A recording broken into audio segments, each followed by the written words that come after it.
कोई भी पर्व त्योहार जब बिहार में आता है तो उसको लेकर जो है वो किराया उसका आसमान छूने लगता है। आम जनता के लिए तो ये परेशानी वाली दिक्कत वाली बात है। जी जी।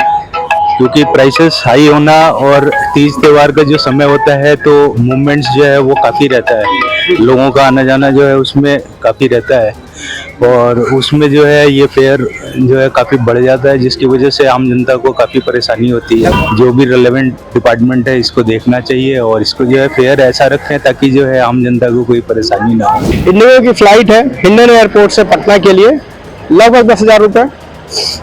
दिल्ली से पटना के लिए new Delhi IGI international airport से तो 10,000 कुछ रुपए।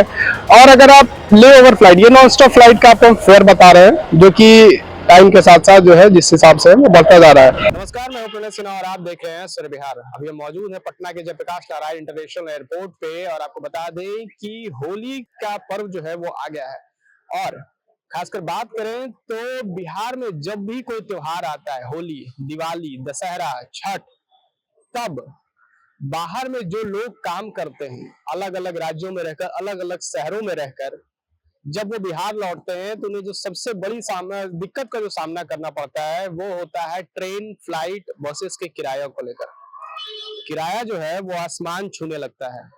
कोई भी पर्व त्योहार जब बिहार में आता है तो उसको लेकर जो है वो किराया उसका आसमान छूने लगता है।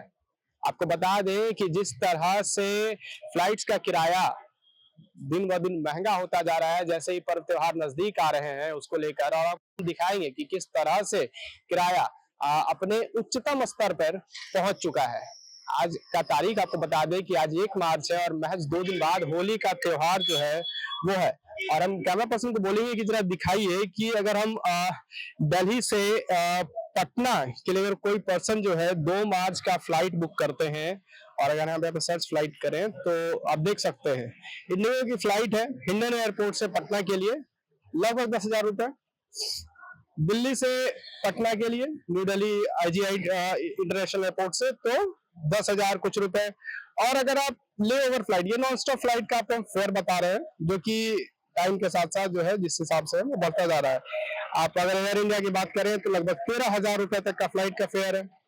एयर इंडिया एक्सप्रेस की बात करें, अगर आप एक स्टॉप किसी कारण से आपको डायरेक्ट फ्लाइट नहीं मिल पाती है, और अगर आप ले ओवर का मतलब आपको बता दें कि ले ओवर ऐसी फ्लाइट होती है, डायरेक्ट फ्लाइट नहीं होती है, जो कि बीच रास्ते में कहीं रुकती है और फिर आपको अपने डेस्टिनेशन तक वहां पे फ्लाइट चेंज करके या उसी फ्लाइट से जो है वो आपको अपने गंतव्य तक पहुंचाती है। तो अगर ले ओवर फ्लाइट की बात करें तो 13,000 रुपए से लेकर जो है ले ओवर फ्लाइट का जो प्राइस है वो लगभग आपको बात करें तो देख सकते हैं 20,000 21,000 तक जो है वो जा रहा है।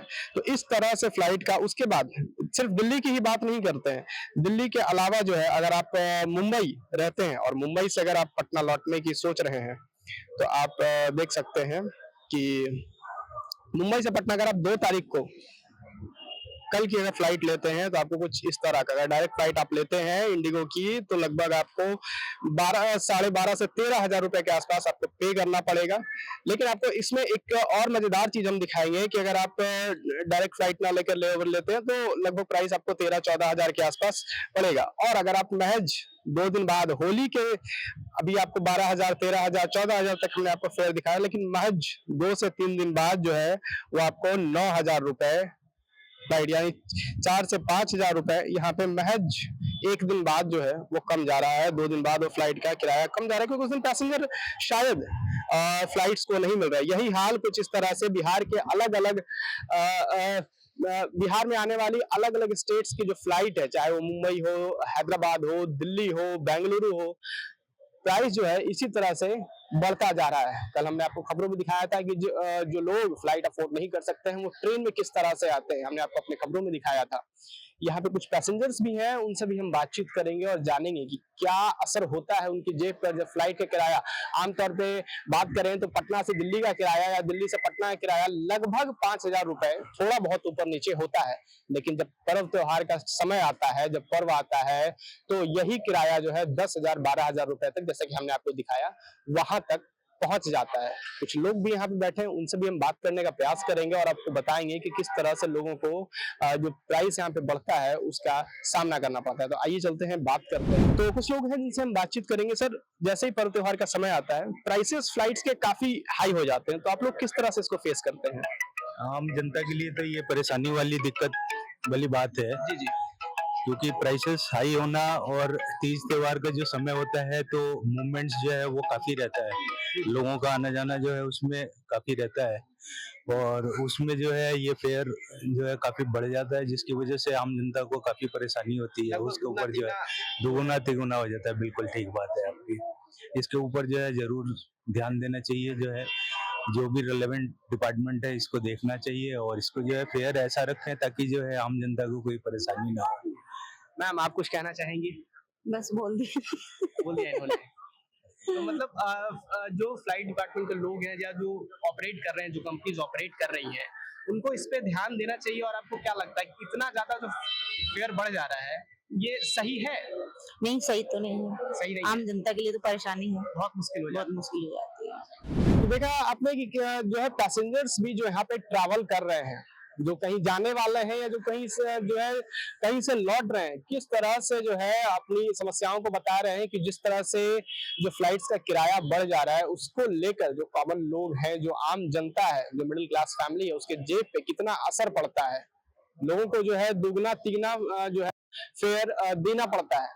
वहीं पे सबसे बड़ी समस्या कहीं ना कहीं ये भी देखने को मिलती है, एजेंट। बीच में एजेंट एक ऐसा वर्ड आ जाता है कहीं ना कहीं, चाहे वो रेलवेज की बात हो या फ्लाइट्स की बात हो, जहां पे जो है उनसे और ज्यादा पैसा लिया जाता है। टिकट आपका अगर रेलवे में आप ट्रैवल कर रहे हैं तो कंफर्म टिकट को लेकर दुगना तिगना पैसा वसूला जाता है। तो कुछ इस तरह से जो है जब भी पर्व त्योहार आता है तो इस तरह की समस्याएं जो है देखने को मिलती है। बाकी आप क्या कुछ सोचते हैं कि इस तरह की समस्याएं आप भी जूझ रहे हैं? अगर जूझ रहे हैं तो अपनी राय बताइए और इसके लिए क्या कुछ करना चाहिए, ये भी आप सजेशन दे सकते हैं। सूर्य पे बने रहे। मैं हूं आपके साथ पढ़ने से ना, बहुत बहुत धन्यवाद।